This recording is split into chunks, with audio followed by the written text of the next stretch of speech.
Thank you. And welcome. Following up on that great lunch session. How many folks were in the lunch session? That was a good session, wasn't it? Yeah? Good. And so, first of all, I want to thank the Fed for inviting me to be a part of this distinguished panel. We've got a great group of folks. Can y'all hear me in the back? Okay? Okay. Just a couple of words. One, yes, I said y'all.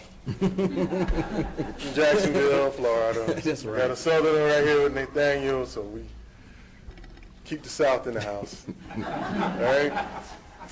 Secondly, this is an opportunity to build on the lunch conversation and really dig deep into some of the specific hands-on activities and strategies that can take shape on the ground, that will help address some of these questions around inequity in place. And so the title of this session, just to be clear, is Tools to Achieve a Greater Equity and More Inclusive Growth.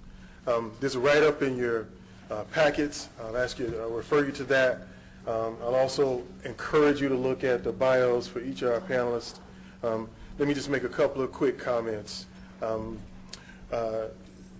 One is that we've got a flow for this panel that's going to go as follows. Bill's going to lead it off, and Bill's with the St. Louis Fed, yes. And is going to help frame the conversation and sort of lay out some key data points, and also sort of hone in on this notion of a balance sheet. And so I want to forewarn you, there are some jargon. There's going to be some jargon here, but there's also going to be an effort to put a face to some of this conversation around equity and inequity. And so there's going to be some narrative, right? I mean, one of the things I hear in my work with older industrial cities and philanthropy is the way people bounce back is based on the stories that they tell themselves. Everybody understand me on this? Okay? So do you want to be an egg or a tennis ball? Well, we tennis ball. They had to think for a little while about it. Making sure y'all awake. This is after lunch. Okay. All right. Okay, let's take a minute and find out who's in the room. How many folks, let's do geography first. How many folks are from the South? Work in the South? South, okay. Northeast? Yeah. West Coast? Okay, got a few. And Midwest? Anybody in Midwest? Okay, quite a few. All right.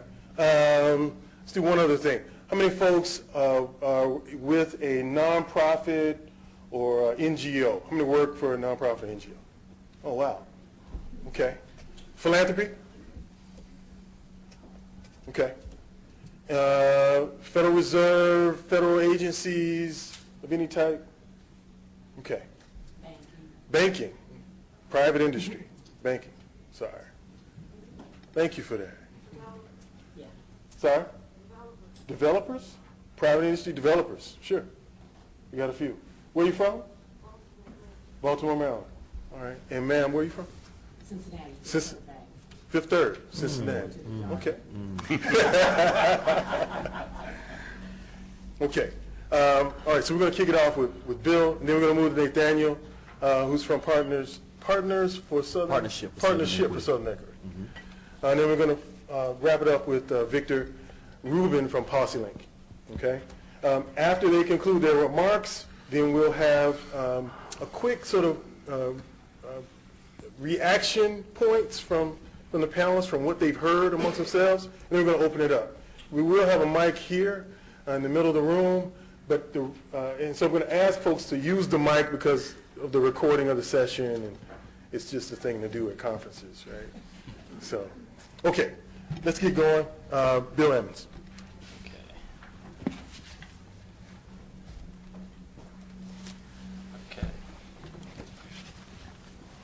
Thank you. Thank you, Chris. Thanks, everyone, for showing up.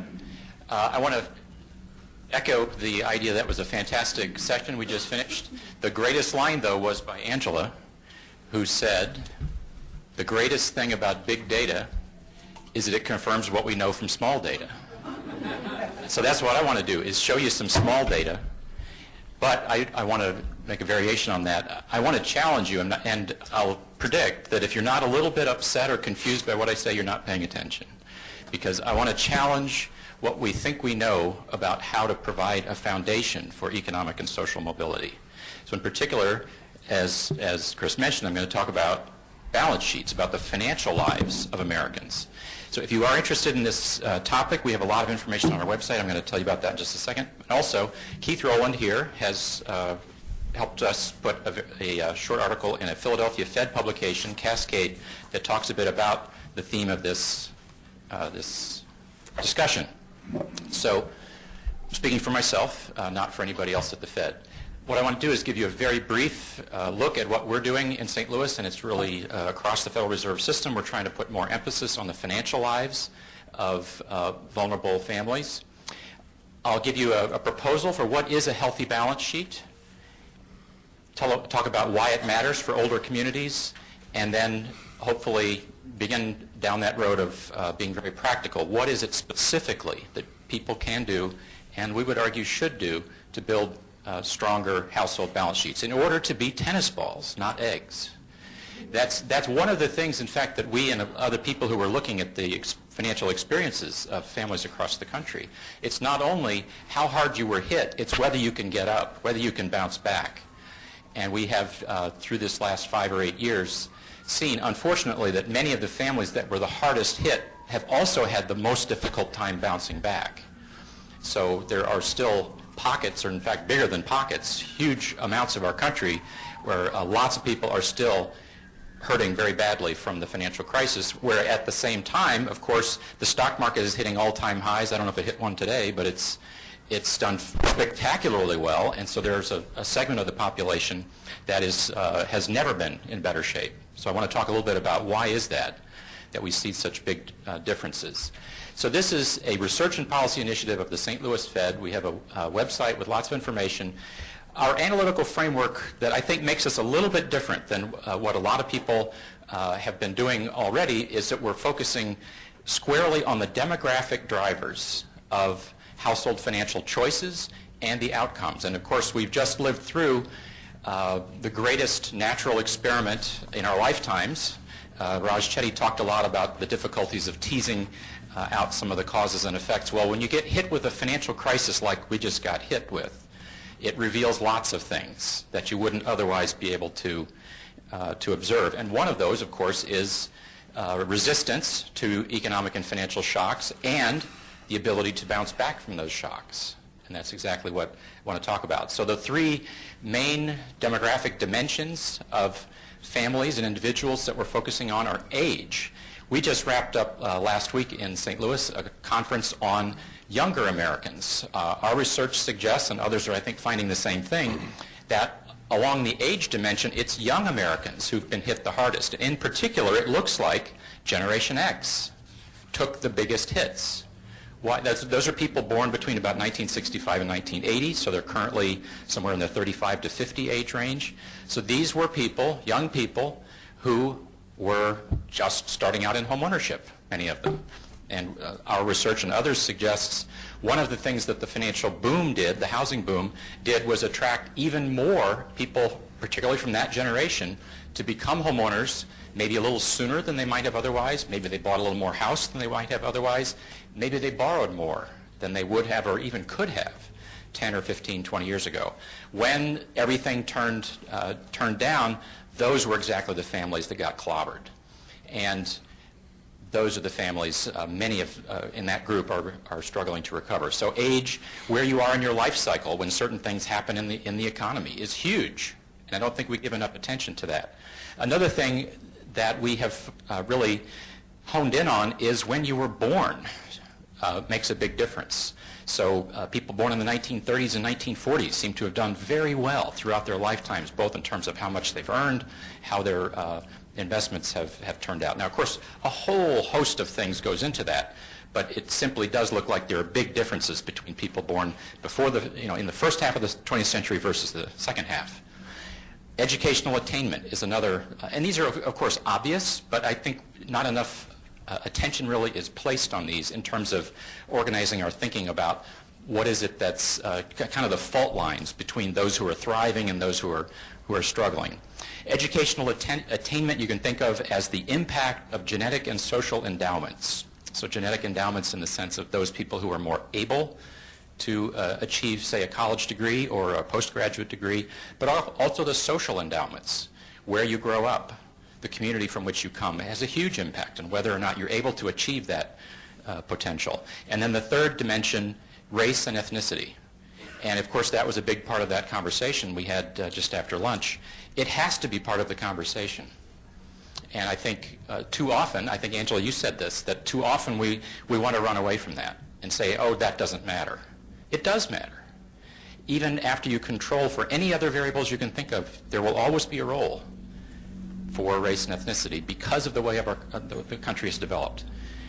Okay, so these I'm calling the roles of culture, privilege, and cumulative advantage or disadvantage. So that's kind of the general scheme of this approach. So what we are doing specifically is using the Federal Reserve's Survey of Consumer Finances. This is a fabulous data set, but it is small data. It's only about 6,500 families were surveyed. The most recent wave was 2010. The 2013 wave is currently being processed at the board, and I hope I'm not speaking out of school to say, the rumors are that it will be out this year, a little bit ahead of schedule, which is fabulous. That will give us insight into what's going on at a very, very granular level, so we can really use these demographics to think about how people have bounced back or not from the financial crisis. So that should be later this year. So in the work that we've done, kind of imposing a little bit of normative financial management thinking to it, what is a healthy balance sheet? So I'm going to suggest that includes adequate liquid assets or access to low-cost credit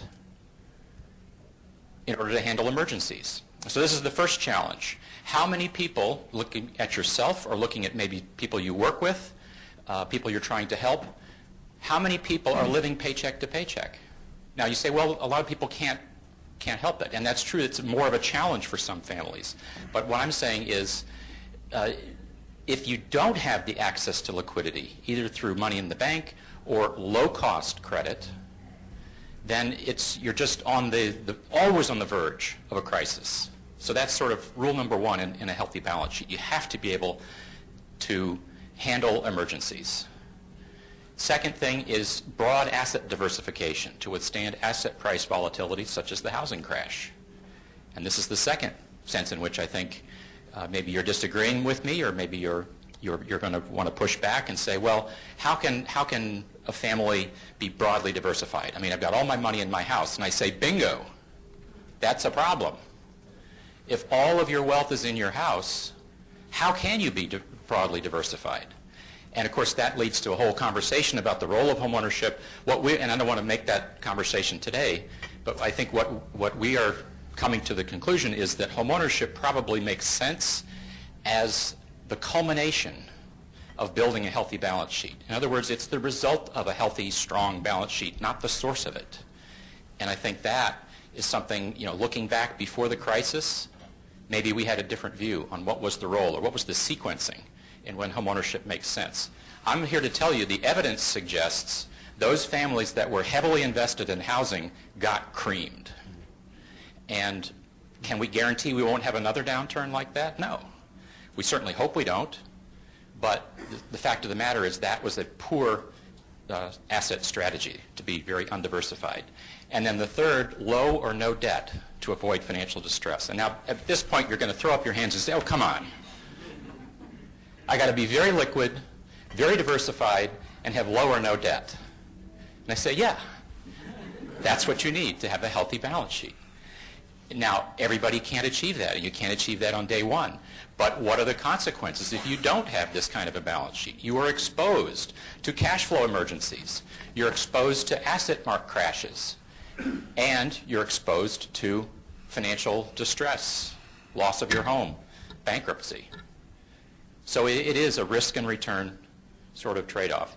So the characteristics of an unhealthy balance sheet, many Americans had balance sheets like this: low or no liquid assets, no access to low-cost credit, maybe access only to high-cost credit, no assets or undiversified assets, and high ratios of debt to income or debt to assets. So in a sense, I think, yes, you want to argue with me, but you sort of know I'm right, don't you? That a healthy balance sheet is liquid, it's diversified, it's low debt. So why does this matter for this conference, for this conversation? Well, think about the people we're talking about in older communities.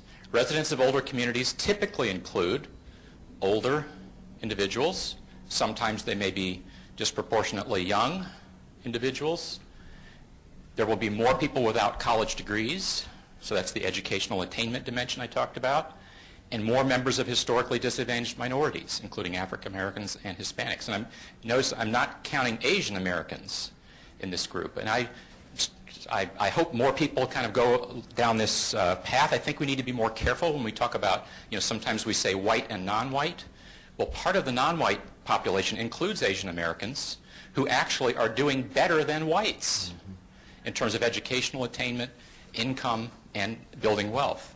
So it's really actually skewing the numbers. It's obscuring what's going on to include Asians with blacks and Hispanics. So for that reason, I'm going to only speak about African Americans and Hispanics when I say minorities. So our research, as I briefly suggested, is focusing precisely on the balance sheets of these groups. We have looked at the elderly or older population, although that's not what I'm focusing on today. One of the things that also came out of this cycle is that older Americans did much better than younger Americans. Why is that? Why do you think older Americans did so much better? Well, their income sources, typically, and I'm talking about people, we define it as 62 and over, but however you define it, their income sources typically were more protected. They had Social Security or pension income. Their debt was very, very low or non-existent. So they had less chance of a cash flow emergency, less chance of financial distress, and not everyone, but it's more common among older families to have a more diversified portfolio.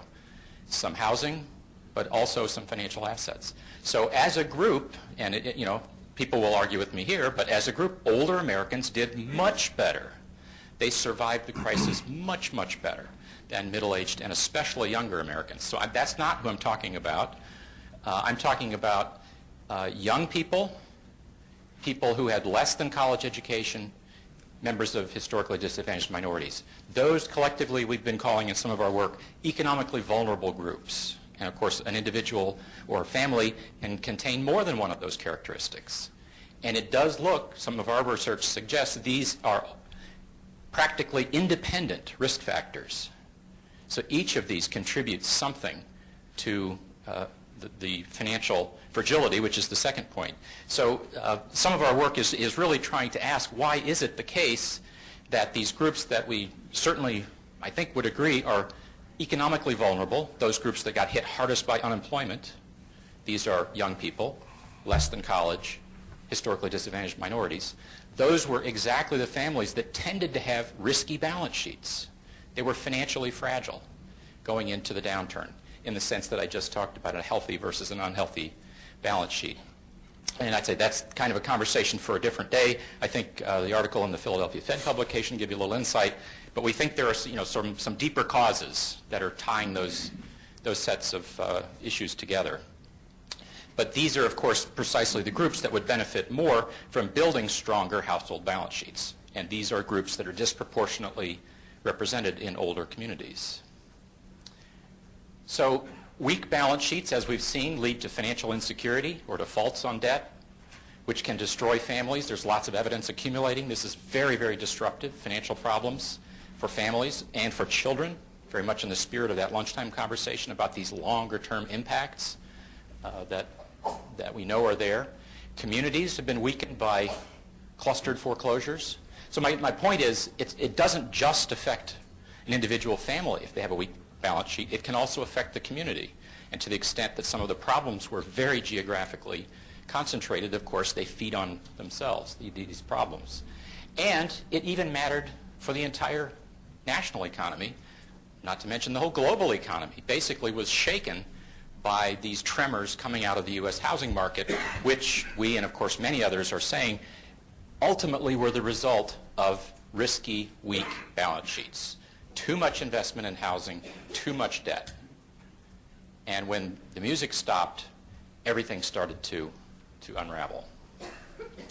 So stronger household balance sheets in older communities can lead in the other direction, toward economic stability and upward mobility for families and children, more stable and resilient communities, and ultimately a growing national and global economy with widespread prosperity. So I'll just give you some taste of some of the empirical results. And this is the small data that I promised. These are actually based on not just the most recent, but 8 waves of the Survey of Consumer Finances going back a couple of decades. So the exercise here, this is in a regression framework, how much more of these characteristics that lead to unhealthy balance sheets are associated with being young, that is, being less than 40 years old, or being a dropout from high school, or being African American and Hispanic. So we have estimated that relative to middle-aged families, which we define as 40 to 61, just being young seems to make you have less liquid assets, 16 percentage points as a percent of your total assets. Of course, much less than older people who hold lots of liquid assets.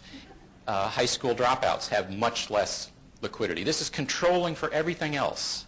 So there seems to be something about the people in these demographic groups.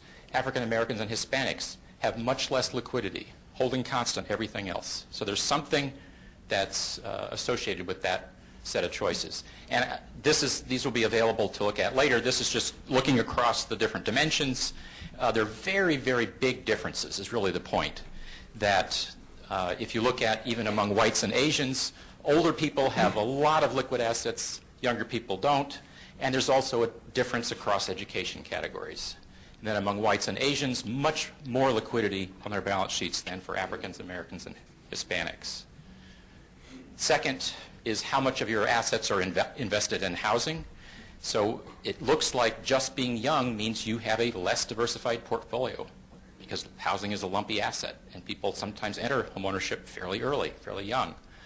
Same thing with high school dropouts, same thing with African Americans and Hispanics. And then the picture is, again, there are big differences across. This is the age dimension, this is the education dimension, whites and Asians versus African Americans and Hispanics. So higher shares of housing are the taller bars. Then the third dimension is leverage. How much of your total assets are financed by debt? Look at this one. Young families have 32 percentage points more debt for a given dollar of assets than middle-aged families, 50 percentage points more than older families. Does not show up in the education dimension, but it does show up again for African Americans and Hispanics. And here's the picture that goes along with that. So younger families, families with less education, and African Americans and Hispanics have much more debt for a given dollar of assets.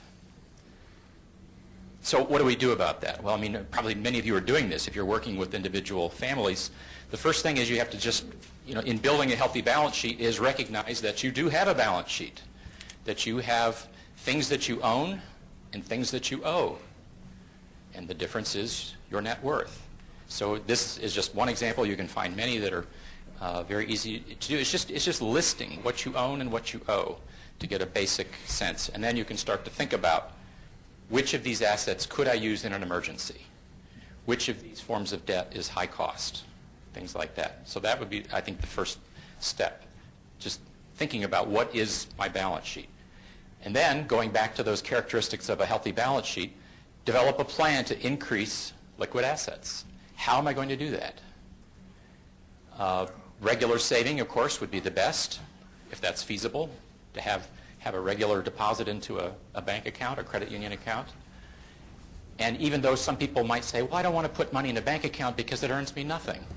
But think about the real benefit is your ability to weather these shocks, to avoid a cash flow disaster. And of course, related to this is you do want to have access to credit, good credit, low-cost credit. And so it is important for people to understand, at least in broad terms, what is a credit score? How can I improve my credit score or keep it from deteriorating so that I can get access to good forms of credit? Diversify asset holdings. Okay, well, what does that mean? Going back to the earlier point, housing has to be part of this conversation. When is it right to become a homeowner? And this framework would say only when you can maintain a diversified balance sheet. Only when there's enough capacity to have some financial assets so that you don't go 100% into a single asset, which maybe it was hard to make this argument 6 years ago, 8 years ago. It's not hard to make the argument today. House prices can go down. Even your house can go down a lot more than your neighbor's house. And it can happen pretty quickly. And as I said, so think about homeownership as the result of a strong and diversified balance sheet, not the source of a strong balance sheet. And again, this is, I think everybody knows, kind of common sense, keep borrowing to a minimum. Credit is wonderful, but it's dangerous. And I think that's, as a nation, we're only now grappling with how out of control borrowing became in the 2000s. It brought down our financial system. The banks didn't understand it. The borrowers didn't understand it. The Fed didn't understand it. I'm speaking for myself, not for the Fed as a whole. So we know that part of this is having plenty of liquid assets, that you don't necessarily have to use credit for purchase. Anticipate borrowing needs, shop for a good loan, and on the back end, repay diligently. This is really a form of savings. Paying down your debt is a powerful form of savings. It's strengthening your balance sheet. So with that, I will leave it to the next. Thanks.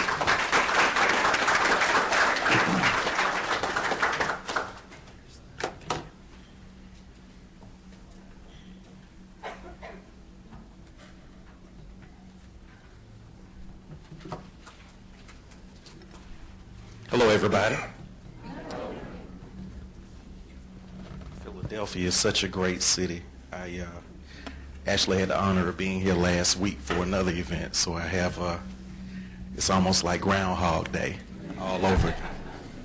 But before I get started, I wanted to take the time to acknowledge and honor what I call some of my co-laborers in this work, Scott Spencer from the Annie Casey Foundation, of course, Angela Blackwell and Todd Green from the Federal Reserve of Atlanta. We appreciate your partnership and appreciate the work that we do together in making metropolitan Atlanta better. Partnership for Southern Equity is a network of organizations that have come together to initiate a new prosperity agenda in the American South. And for me, as a native of Atlanta, I always like to begin my conversations with a quote from one of Atlanta's greatest sons, Dr. Martin Luther King Jr. He said that we are all caught in an inescapable network of mutuality, tied by a single garment of destiny. What affects one directly affects all indirectly, and he called that the network of mutuality. And that is how we have to begin to look at our work around equity, our work around inclusion, that what affects one community affects all of us as a region. And so if we look at it in that way, when you look at a picture like this, pictures of gorgeous, beautiful children, you just won't look at them as beautiful, gorgeous children. You'll look at them as the future of America. These are the workers of America, the employees of America. And if we don't find ways to equip them with the talents and the skills that they need in order to make our economy strong and sustainable, then we're in trouble.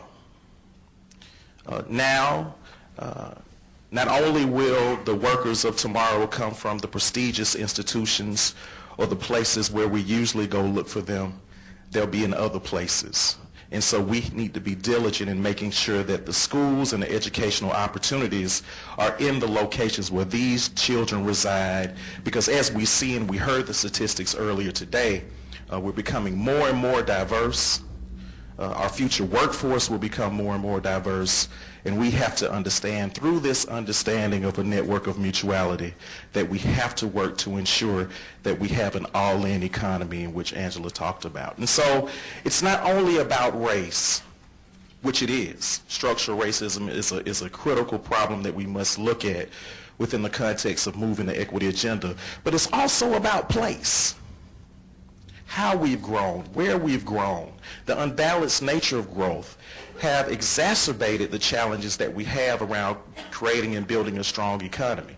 In the American South, and we heard about some of the challenges associated with structural racism and segregation, those challenges have been exacerbated. But again, if we utilize this frame around the network of mutuality, we understand that low wealth communities aren't the only ones suffering because of this unmanaged growth due to segregation and racial inequity, but everyone is.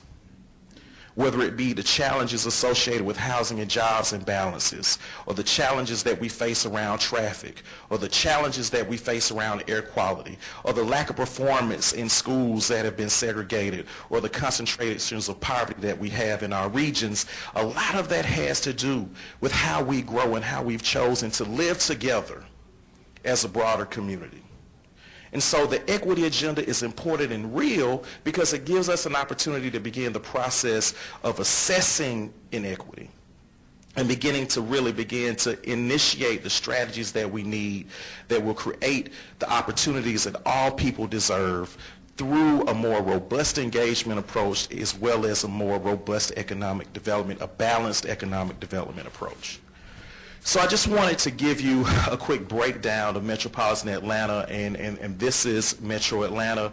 The Partnership for Southern Equity does a great deal of its work in Metro Atlanta. Again, we have various partners that have chosen to work with us in moving an equity agenda, whether it be the Federal Reserve Bank of Atlanta or some of our philanthropic organizations, academia, grassroots organizations, again, working together for this whole goal of shared prosperity. And we do that in Metro Atlanta, and we also work with other groups around the South.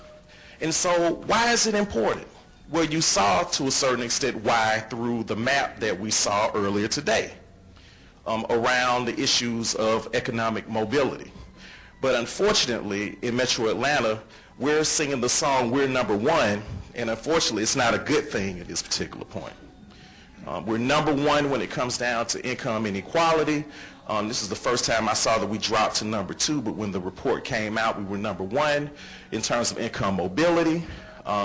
In terms of the suburbanization of poverty, we've increased by 122%. 90% of our seniors, more than 500,000, have poor access to transit.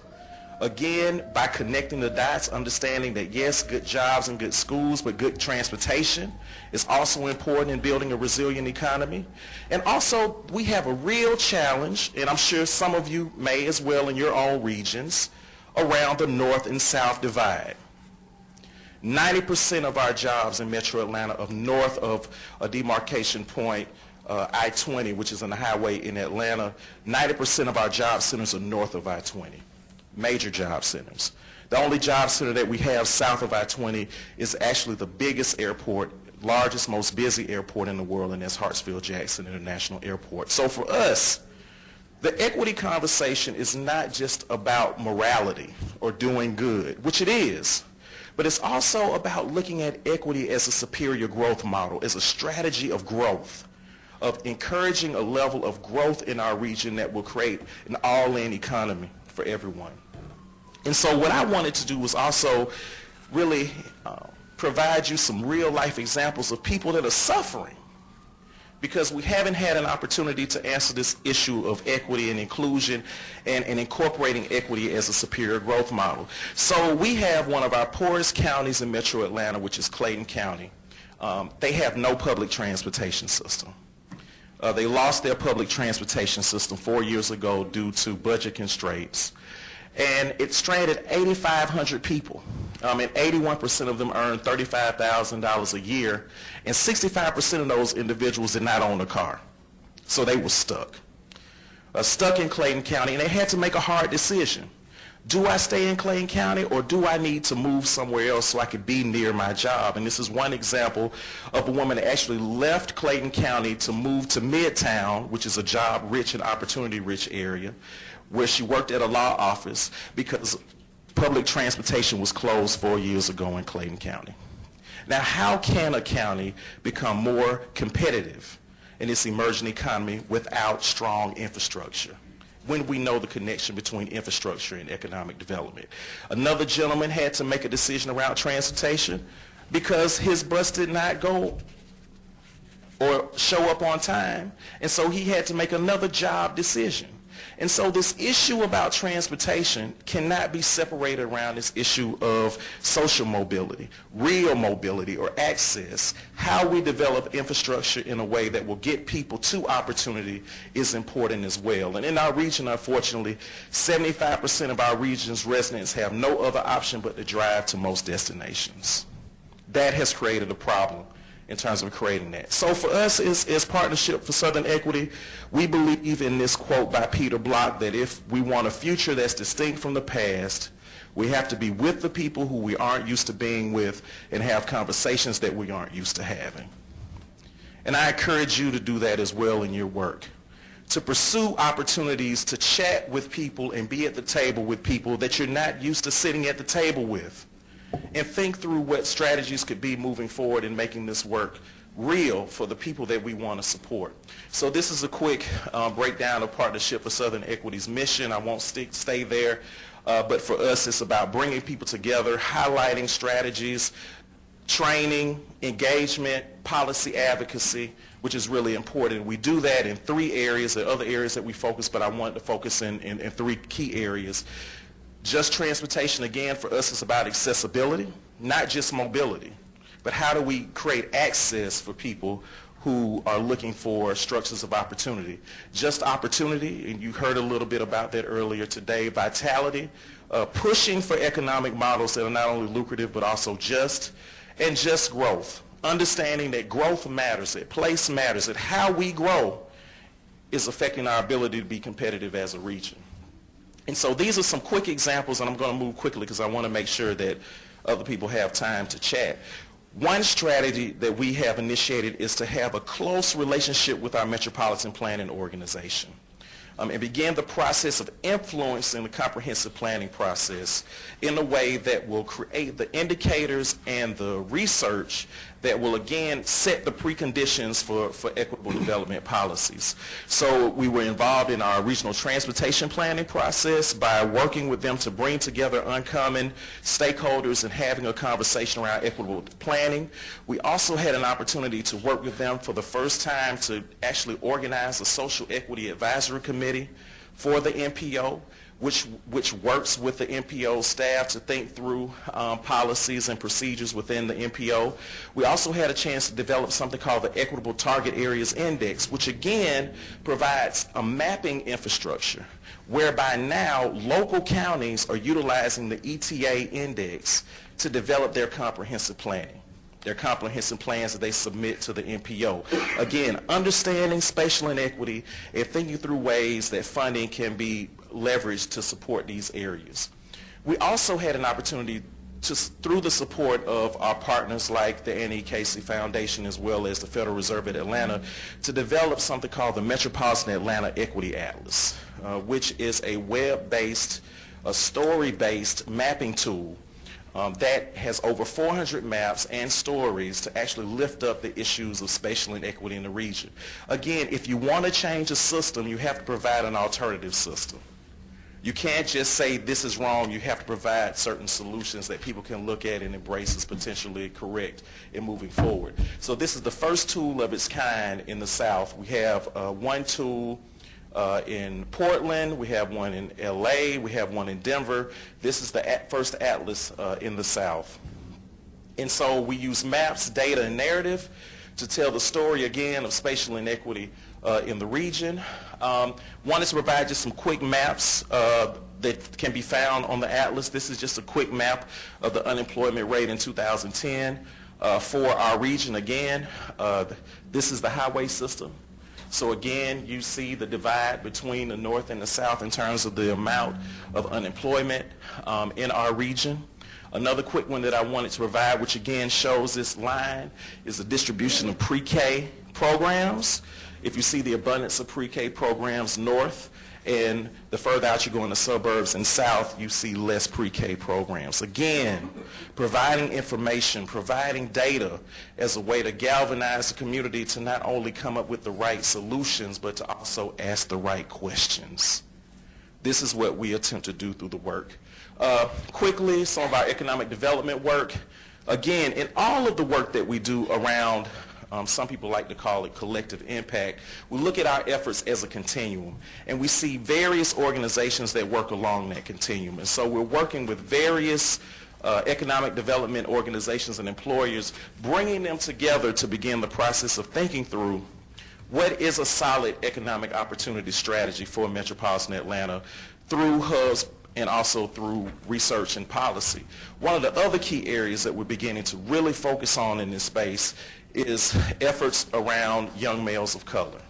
And so we're developing a place-based strategy with the only all-male public school in our city to begin the process of thinking through how can we work with community and the school system and other partners to create a continuum of care and engagement for the students that are in the school. One other key area that we have begun the process of thinking through and working through with various partners is this issue of energy.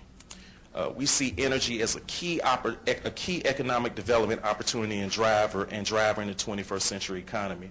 But the key a lot of times is when many of these conversations are happening around solar, around weatherization, around energy audits, people of color aren't usually at the table. So we want to make sure that we're engaged and involved in this process. This picture was actually taken at a regional event that we had around energy equity with various partners to begin to lift up this issue. These are some of the organizations that are involved in our work around energy equity. We call it Just Energy.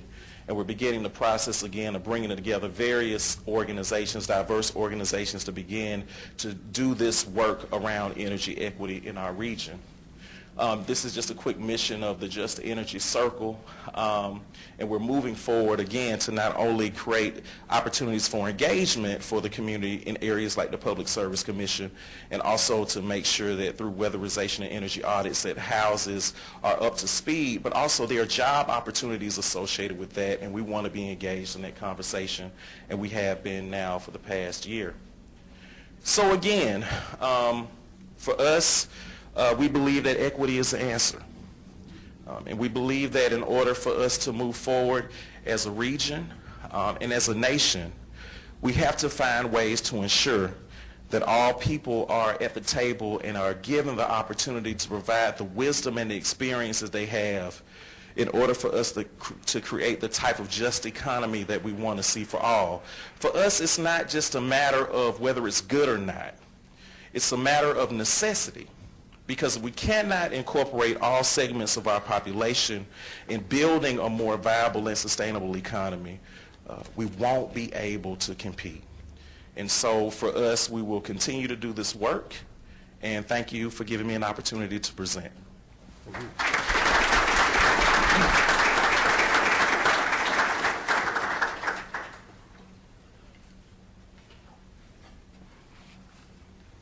Thank you, Nate. Can you hear me all right if I use this microphone here? I have some notes. I promise you the notes on the slides are designed to speed me up, not to slow me down. But you'll be the judge of that in about 15 or 20 minutes. I'm Victor Ruben. I'm the Vice President for Research at PolicyLink, about which you've had the opportunity to already hear a little more. I'm delighted to be here at this conference. This conference has become an important spot on the biennial, I knew I was going to mess that up, biennial calendar for this kind of work all over the country. And I'm happy to be here all the way from Oakland, California, where we work. It's not enough that Our CEO and founder, Angela Glover-Blackwell, is here. It's not enough that Susan Wachter, my former boss at the Department of Housing and Urban Development from Penn IUR, is here, but my former program assistant, who used to know all my secrets, is here. Ariana Zeno is graduating with 2 master's degrees this week from Penn in planning and social work. And so the connections to Penn and to Philadelphia in our work are deep. We had our second Equity Summit just up the street at the Convention Center in 2005, and ever since then we've tried to keep up with people in this part of the country who are doing this kind of work. As Angela mentioned, PolicyLink is based in, and everything we do is grounded in, the wisdom and experience of local actors. They may be practitioners, they may be advocates, they may be policymakers, they may be residents coming together to act on an issue for the first time. But national policy is best when it grows from local policy. And nowhere is this more true than in the kind of local economic development strategies we're going to talk about today. We're going to move from our discussions of trends to some discussions of tools and strategies. Let's just remind ourselves of those trends, though. As you heard from several speakers, racial and ethnic diversity grows, but it doesn't grow across the age spectrum evenly. We have a much larger population of young people, or more heavily people of color. That's the workforce of the future. And we face a serious, what we call racial generation gap, if we do not invest in education just as heavily, or more heavily, in fact, than we formerly did as that population change takes place. And as Bill's work shows us, we have a widening wealth gap for all kinds of reasons, not just a gap in income. And as we've heard, inequality reaching new levels, gaining more public attention. But as Raj Shetty reminds us, very, very big variations from one part of the country to another, and the reasons why inequality or mobility are not the same are worth our attention. And then finally, a reminder that the coming economy, the knowledge economy, the innovation economy, whatever you want to call it, needs a higher level of education across the board, but we don't have that equity. We don't have equity and access to that higher level of education yet. This is by now a familiar story to you about the growth of the population of color in the United States. This graph shows you the wealth gap, and as Bill said, everybody took a hit during the housing crisis, but the loss of wealth in communities of color, Black and Hispanic communities, as he was saying, was even greater proportionally and as proportion of absolute dollars. So the situation, if anything, is even worse than it was before. It's important to see this rising diversity as an opportunity to grow the economy in a more equitable way, and also to take advantage of that recognition that Manuel and others mentioned, that access and equity are being realized by the business community as an important factor of growth. We've gotten past a lot of the traditional ways of thinking about efficiency contrasted with equity, and see equity as essential to growth. And we do what we call regional equity profiles. We've done 5 of them so far. We're doing another 5 regions of the country this next few months. And in every place where we analyze the data about education levels and race and what the requirements will be of the new economy, we do a chart something like this. But no matter where you go, you see roughly the same findings. A potential skills gap unless education levels increase. The bar on the far left shows you what proportion of jobs need at least an associate's degree, at least a community college degree. The bars on the right have all the different major racial and ethnic groups, and anyone below that bar is in serious jeopardy of not having the capacity to do a very large proportion of the jobs that will be there by 2020. That's the education challenge in a nutshell, but it doesn't start or end with community college. It goes all the way back to pre-K, as we were talking about. And just to remind us of the way in which the inequality issue has grown, gotten greater attention, and become more part of our common dialogue, you've seen it in headlines throughout a variety of both national and international journals. So given all that, there are a set of tools and strategies that can help us move forward. A lot of what we're going to talk about is still at a relatively modest scale. But the fact that the examples we give you may be relatively modest so far does not mean that they're limited. Most of them are experiments, or most of them are the results of energetic innovators whose ideas are just starting to catch on. Let's look at 5 of them briefly. We'll talk about them for a second, give you 1 or 2 examples, and move on. This is deliberate, that moving on so quickly. If you feel like, oh, I just wish he would have stayed on that one for a few more minutes, it's okay. The last slide is a set of papers, some of which are out, some of which are coming out. The point is to whet your appetite, to see the variety of what's here, and think about what you might want to follow up on. So 5 broad categories that we found in our work across the country. First, everybody hears about high growth sectors. Sometimes they say high tech sectors, but it's actually quite broader than that.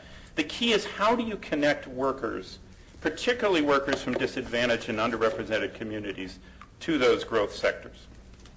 The second is dealing with the immense power and opportunity of urban anchor institutions. How is that power leveraged for the growth of the surrounding communities and their local workforce? The third, more basic to a lot of you if you've been doing urban economic development, supporting and expanding local and minority-owned businesses. The fourth, maximize job creation through public investments, became enormously important and high profile during the recession and the stimulus, but of course needs to be with us all the time. And then the fifth, and it couldn't be better than to follow Nate's discussion of the Partnership for Southern Equity and Atlanta, build the equity issues into the regional economic development strategies and the strategies for sustainable growth. So we'll go quickly through those 5. The first one, as we said, every economic developer goes after new industries that they think are going to create jobs. But if you set some criteria for well-paying jobs, and you set the criteria based on whether there'll be a lot of them that are, relatively speaking, within reach of lower income communities, you've made a conscious policy decision. And there are some choices that lend themselves in that way. And likewise, if you have unions, if you have a wide range of employers, if you have the nonprofits and the public agencies at the table looking at what can be done to do that sort of targeted training, you're more likely to succeed in that direction.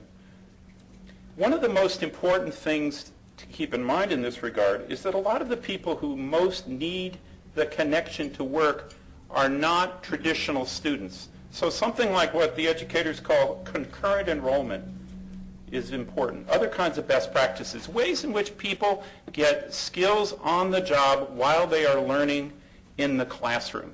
High school may not have worked out for them. College may have been beyond reach.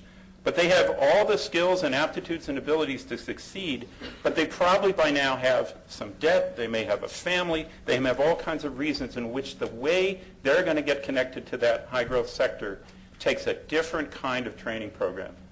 We see wonderful examples of those in cities around the country. The Biotechnical Institute of Maryland in Baltimore is a perfect example, where everybody who goes through that lab associates program and gets a good paying job in either medical labs or biotech labs, did not go to college in the traditional way, is getting a job which college students ordinarily get because they can go through this kind of concurrent learning with a lot of support and along the way.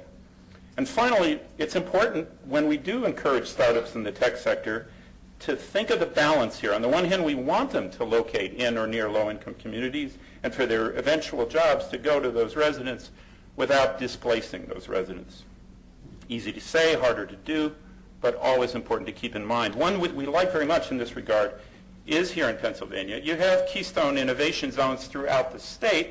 The one in Pittsburgh that Bill Ginneret and his colleagues have put together over the years is one of the most effective at being located in a traditionally low-income, urban, predominantly African-American district, and building new businesses, 41 businesses as of the count at the time this slide was put together, over 200 jobs, a sizable proportion of ownership by women and African Americans, higher by at least double the rate of business ownership in the region as a whole, and in general, finding a good balance for the new Pittsburgh, the Pittsburgh that is based on computer science and medical science and research that has moved on from the steel industry without leaving that neighborhood behind. They're just still getting going in the larger sense of the word, but it's a model that works. We see things starting to happen like that in Detroit and in Akron and a number of other cities as well.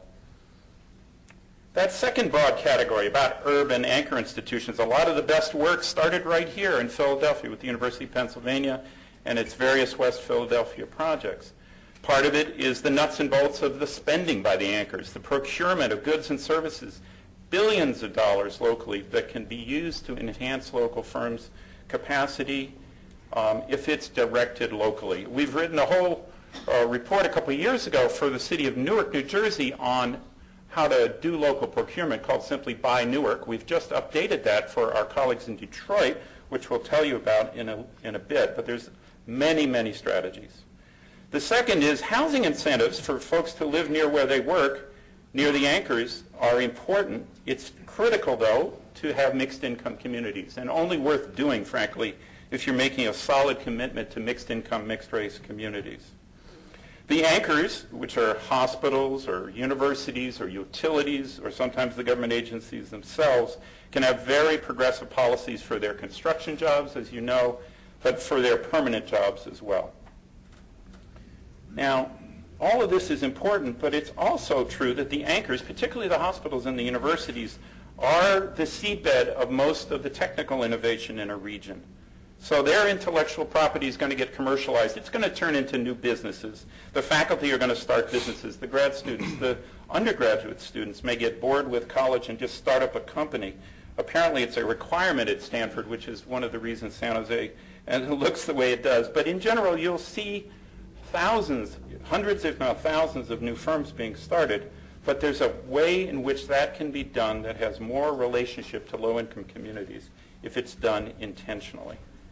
And then more generally, these universities in particular can be of genuine service to their neighborhoods. Not in the traditional way that research has been done, but with the kind of community-based and engaged scholarship that helps those neighborhoods.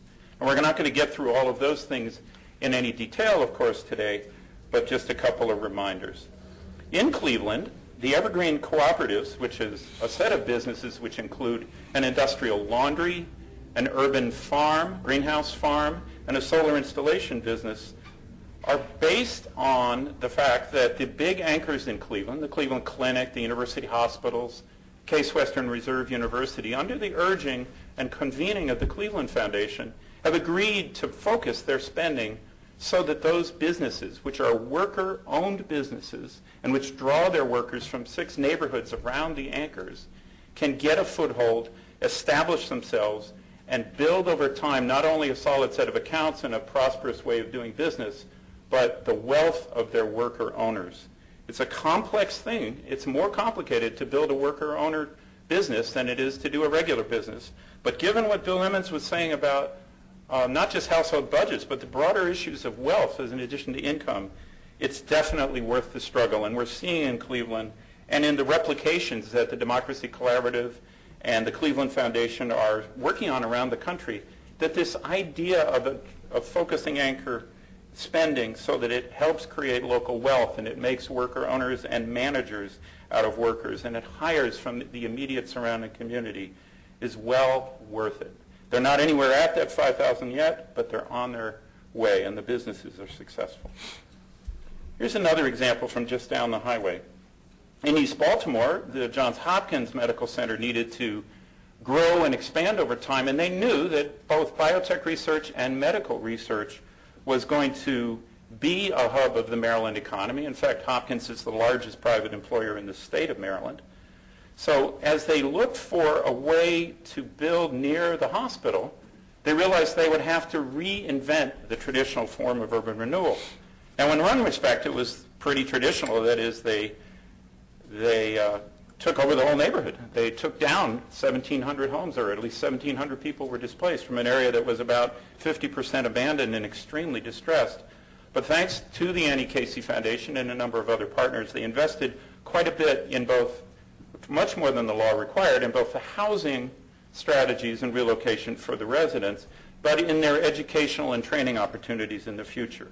What we've been able to do at the request of Annie Casey Foundation is study how those economic inclusion agreements that were created when the project started a decade ago have come along. local hiring, hiring of people of color, start for women-owned businesses, links to the job training system, other supports for business development. The project's only about a quarter complete, so it's too early to say. These things are going to take a very, very long time.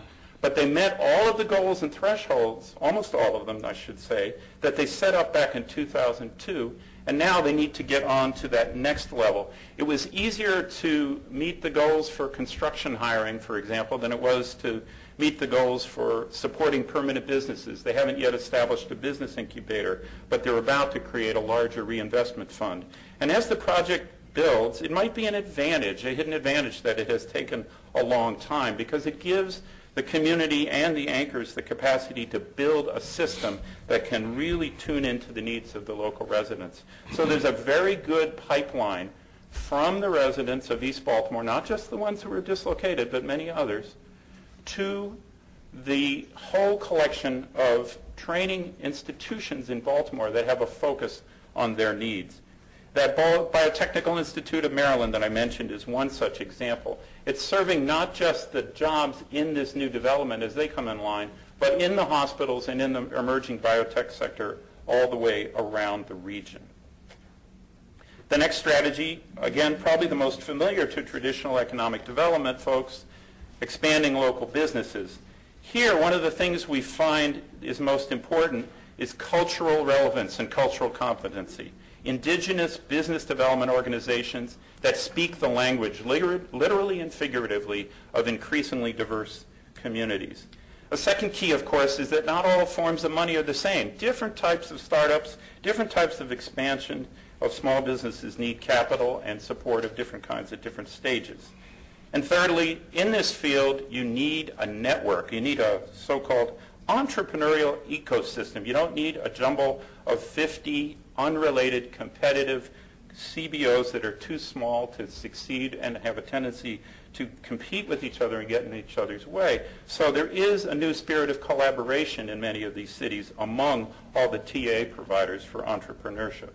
And then finally, we measure what we value and we value what we measure. If equity is important, if hiring local residents is important, if getting the entrepreneurship to be focused on local needs is important, let's put it right into the grant making for philanthropy and increasingly into the lending criteria of this arena. And we're starting to see more of that. Where we see all this most prominently is with a 10 foundation consortium called the New Economy Initiative for Southeast Michigan, based in Detroit. The names in that first bullet, Prosper Us, Access, and SWAT, they're all different community-based organizations that do technical support for new entrepreneurs and help small businesses make it. And NEI, the New Economy Initiative, the Kellogg Foundation, and others have invested quite a lot. Prosperous is based on a model coming out of St. Paul and Minneapolis called the Neighborhood Development Center, which again is culturally competent. The trainers come from the same immigrant communities that the business people come from. This is done not only in the Latino and Somali and Bangladeshi communities in Detroit, but in the African American communities as well, with a cluster of about 7 or 8 community-based organizations, all functioning as a network to do the kind of training that's needed. You also see in Detroit a new micro-lending collaborative based in the Michigan Women's Foundation to make sure that working-class women who have ideas for new jobs are not going to miss out for lack of a small loan. And then the anchors in Detroit, Detroit Medical Center, Henry Ford Health System, Wayne State University, they're clustered in Midtown. They have enormous wealth and impact already, but they can have a lot more if they will target their procurement and their hiring in the way that we talked about. So one of the things that NEI is achieving is a level of coherence in that system and a set of equity criteria for every investment that they make, from the neighborhood level up through the high-tech sector.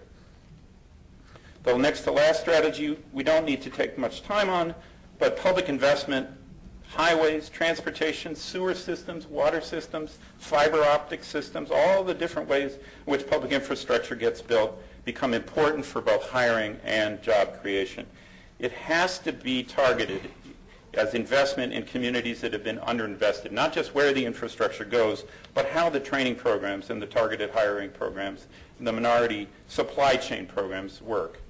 Now, this may seem like cheating a little. San Francisco is known for the boom that's going on right now, but that's an older industrial city. Remember, all of those kids sitting around designing software apps, if they're not playing video games, they're all sitting around in loft buildings where they used to sew clothes, or they used to ship goods in and out of the country, or breweries where they used to brew beer. It's an older industrial city. Its port, its piers, its infrastructure is falling apart. Hence, a $4 billion, actually it's $6 billion upgrade to the sewer system. Tremendous public investment necessary. Middle skill jobs, more accessible to low-income communities of color, are in construction and infrastructure and utilities than any other part of the economy. So if you remember that first chart about community college level degrees or comparable technical certification, and that sector being within reach, there is no part of the economy, and none certainly more susceptible to policy change than infrastructure when it comes to asking what's the most accessible and important way to do local hiring. And similarly, if we can restart the attention we gave several years ago to energy retrofitting, it can be worth literally tens of billions, actually several $100 billion worth of investment. Again, construction and middle skill technical jobs for which there is a great potential for access. Our last category, regional economic development and sustainability. And Nate basically gave you a good appreciation of the transportation challenges that are at the heart of any regional equity strategy. If Atlanta is going backwards in the sense that working class people are having a harder time getting to jobs through transit than they used to, then that's got to be the highest priority. But it's also important for these regional equity, these regional strategies to think about what are the quality jobs we want to go after. So we see in San Francisco Bay Area and in Baltimore and a number of regions that the workforce collaboratives on the regional level are taking a look at that data and saying, here's how we can rationalize our training system. Here's where we can invest and create the right kind of incentives for firms so that the ones that are most likely to yield local results are the ones that get our support. And support for this comes from an unusual place. That last bullet refers to HUD's Fair Housing Equity Assessment. The way in which regions look at housing, fair housing, civil rights issues, racial discrimination, isn't just about the legal rights anymore. It's a way of analyzing the broader regional equity questions, transportation access, communities of opportunity, good schools, all the things that go into creating genuine opportunities. So the regions that have a HUD Sustainable Communities Initiative are doing one of these fair housing equity assessments. If you're not familiar with the one in your region, I suggest that you see it as an opportunity to raise the issues we've been talking about today. As I said, the Bay Area has done that, both with the state plans for sustainable development and now the federal plans. The Community Coalition has, it's called the Six Winds Coalition, has focused on the goals in that second bullet for regional economic development.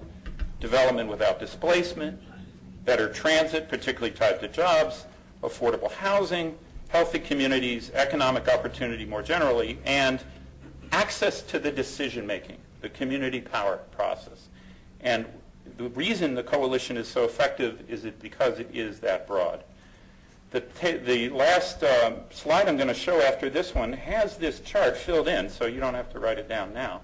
But it's basically a way of summing up all the tools that my colleague Sarah Truhaft and I and a host of people at PolicyLink have found around the country as we work on these things. The first reference then was published last year. It's called the Big Ideas for Job Creation Project at UC Berkeley. You can find the paper by that name by going to that site. The second site is for something that will be published in a book as a result of this conference out in a few months. And then the third one goes into those materials about Baltimore in more detail. So thanks very much for your time.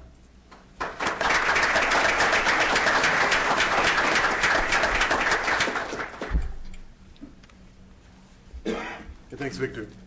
So there was a lot of information, right? I mean, I almost got a headache with all of that. So here's a key. I'm going to give this to you. Let's go right to Q&A and get some questions in the queue. Let's get a couple of questions that folks can react to. going to ask you just to identify yourself, if you would, and just keep your comment or question brief so that we can get as many in as possible. So reaction, yes, sir. We just need to make sure you, no, just speaking to the mic. Just say your name and organization for each question.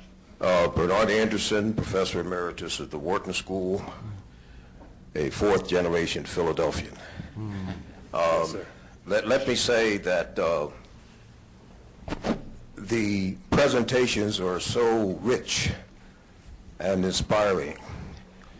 It makes me feel like a mosquito in a nudist colony. That's the visual, Bernard. There's so much here, I hardly know where to begin. But we must begin. Let me make a very brief statement, Okay. and then ask a question. It will be a brief statement. Thank you.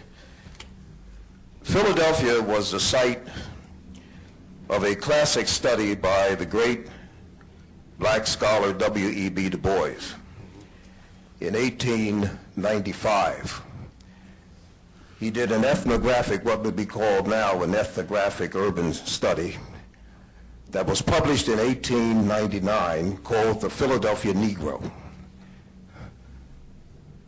He found very broad disparities in the social and economic condition of black people in Philadelphia, 85% of whom at that time lived in the 7th Ward.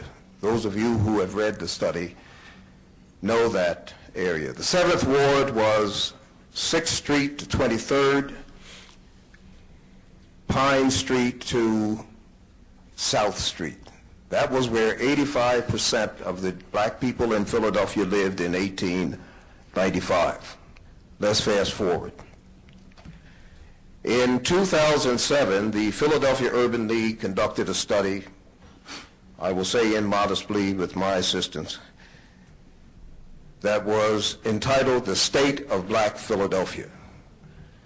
It is remarkable that the social and economic conditions of African Americans in Philadelphia in 2007 bore a deep similarity to the conditions that W.E.B. Du Bois discovered and wrote about many years earlier. Now my question is this, and it goes to the gravamen of much of what the presenter said, and that's impact of information and the impact of information on policy developed to change.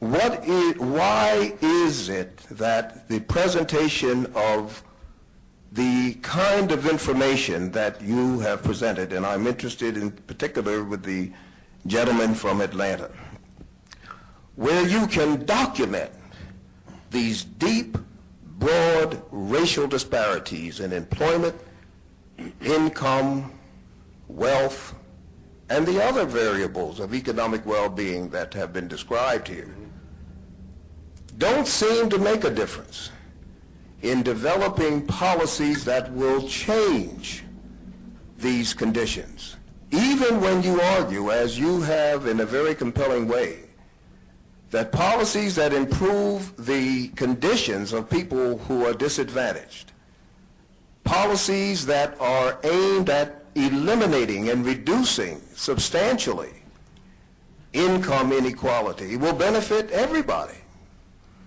Give me another example of this.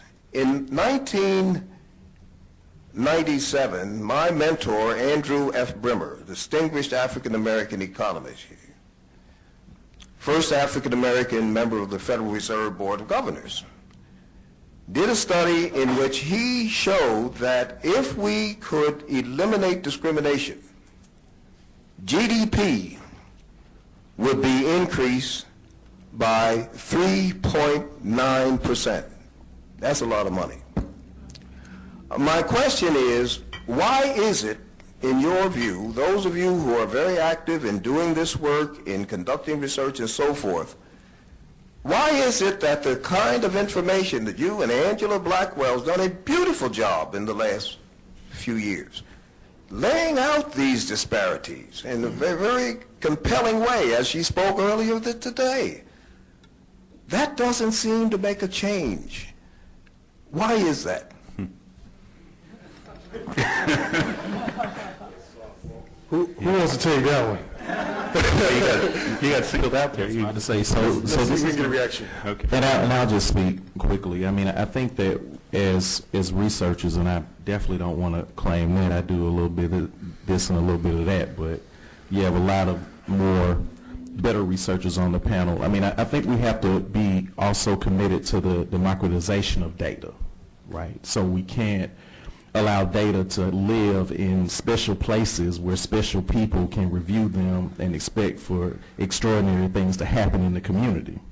So one of the reasons why I, through the Partnership for Southern Equity, created the Metropolitan Atlanta Equity Atlas was to actually not just use the atlas as a kind of informer of the challenges that we're facing around inequity in the region, but actually as a tool for regional organizing. So basically what we're doing now with the development of the atlas is now moving into phase 2, which we're calling mapping a movement, where we're actually beginning the process of going out into the community, training people in the region on how to use the atlas, and begin the process of giving them the information that they need and the tools and tactics that they need in order to begin to move and push a policy agenda on the ground and actually begin to work with other players that are along this continuum of engagement. We call it an equity ecosystem as well, to begin the process of really moving a coordinated strategy, leading with the data. And I think as researchers, we just can't be happy with a report being done. We also have to be committed to making sure that that report doesn't just end up on the shelf, but also think of ways that we can make sure that the data is accessible and also can really be used as a tool to assist our community stakeholders in moving their own agendas on the ground. And if we're not really looking at it from that perspective, then we're going to continue to have these conversations about data and unfortunate things that we're seeing. But we have to begin to be courageous enough and thoughtful enough to create opportunities for empowerment through the data, and not just us continuously developing these reports that sometimes just end up on the shelf. So that's kind of what our contribution is in terms of why we created the Atlas, but I'm sure, Victor, you may have some other I just think that Philadelphia, I mean, a lot of cities have a problem like what you described. Philadelphia is one of the least equipped to have a regional discussion and action on racialized poverty.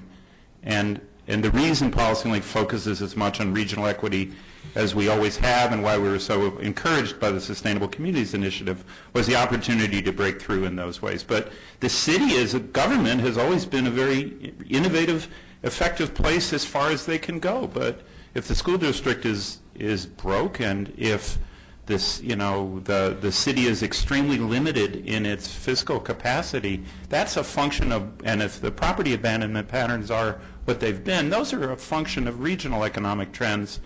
And the vehicle for addressing those directly just hasn't been up to the task. And it's not alone in that regard, but that's certainly one of the most serious components of the challenge here. Bill, real quick. Racism is not dead, and some well-intentioned policies have pernicious effects. One word hasn't been mentioned, and I'm going to go to you, ma'am, and then we're going to come here. Power. Yes.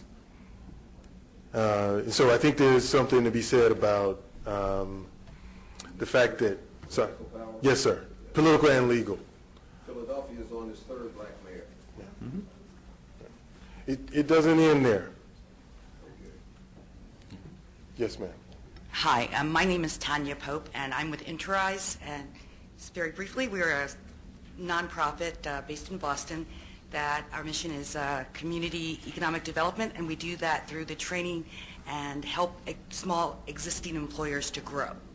And I have a question about the whole anchor institution issue. I have been trying so hard to get this conversation going, because we know that anchors are some of the most enriched and endowed organizations in our communities, in a lot of these communities that need a lot of help. They're all buying up real estate, growing and expanding.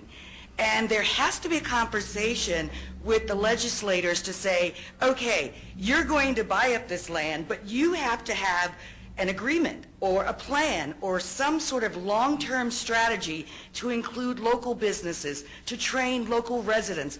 I was with Columbia University prior to being at Enterprise, and they are building, I don't work there anymore, they are building a new campus which is valued at about $7 billion, and they've signed a community benefits agreement where they have a certain percentage of local workers that have to be hired on the construction program. They've given $121 million to a community development corp to make sure that the training and all the things go into these people being prepared to take those jobs. I would like to see more of that. Do you know anyone who's working on that? I've done a lot of chats with Steve Dubbs at the Democracy Collaborative. I know they're doing anchor institution work, but I would love to know where more of this is being talked about and maybe has some momentum across the country. Well, I think you answered, you provided a lot of the strategies that are essential to any solution, and there's no reason every part of the country shouldn't be as organized or motivated as the folks were in New York, and frankly, as some of the consciousness had been raised within Columbia to make sure that those kinds of goals take place, certainly different than the last time 40 years ago at Columbia or any place else. There is an anchor institutions task force of a lot of the more enlightened institutions and a lot of the advocates and researchers such as Steve Dubb that you mentioned. And that is probably the best place to collect the information about it. I'd be happy to talk to you more about it. But there's no reason not to have that kind of level of policy awareness. The fact that these institutions don't pay property taxes is the opening for a tremendous discussion that should always take place. And the notion that trickle-down procurement or trickle-down implications of research turning into technology firms, that doesn't substitute for the sorts of community benefit agreements you're talking about. But that task force is it's run by a firm in New York called Marga Incorporated. David Morass, who's written extensively about this, is the organizer of it. There's another group, Good Jobs First. Mm-hmm. I'd look into those guys. They've helped put together several CVAs. The Staples Center, LA's been in the news lately. Clippers, all of that. Look at that. Steph. To Mr. Anderson's question, I work for Fifth Third Bank, and Fifth Third is a Fortune 500 company with over $100 billion in assets and almost 160 years old. I was the first African-American woman in their commercial division, and I can tell you part of your answer. It's access to capital. When corporations in this country decide that they want to do something, it will and shall be done.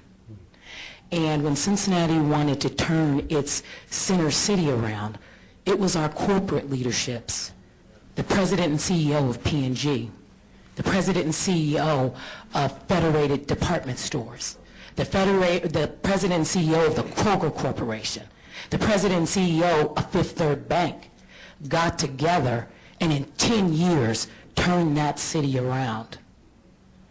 This country is striving now with the infusion of corporate interests in our government. When they want something, they do it. I am unfortunately the highest ranking black woman at Fifth Third Bank in our corporate offices. And I went on our commercial side because I wanted to know why more minorities and women were not receiving capital. And it is because this is a relationship business. And I will say that the majority is ahead of us by 400 years. And when we think about the civil rights legislation, it's one generation old.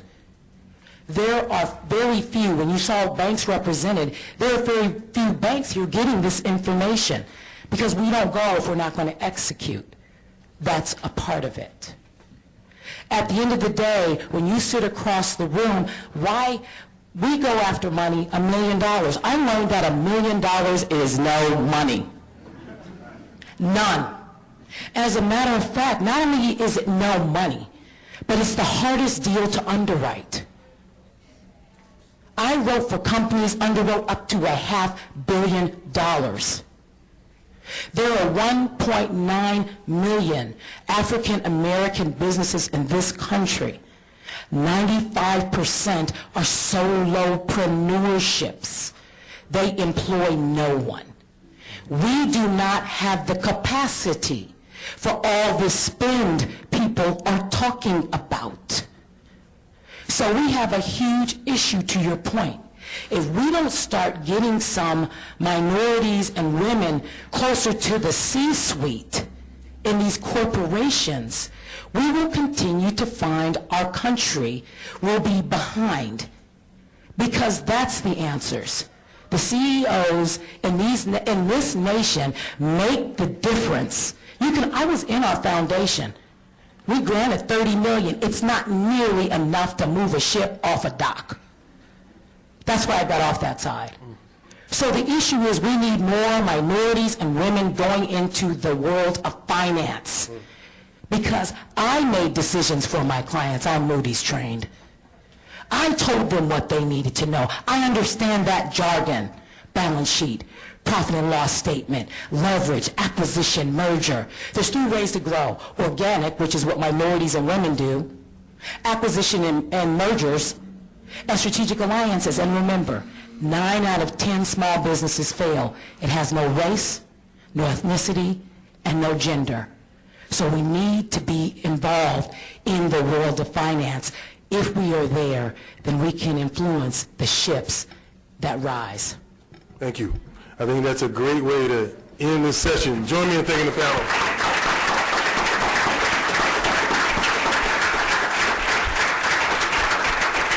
I think the panel will be here for a few minutes. If others have questions, feel free to come up, and there's evaluations in your app or in the booklets you have.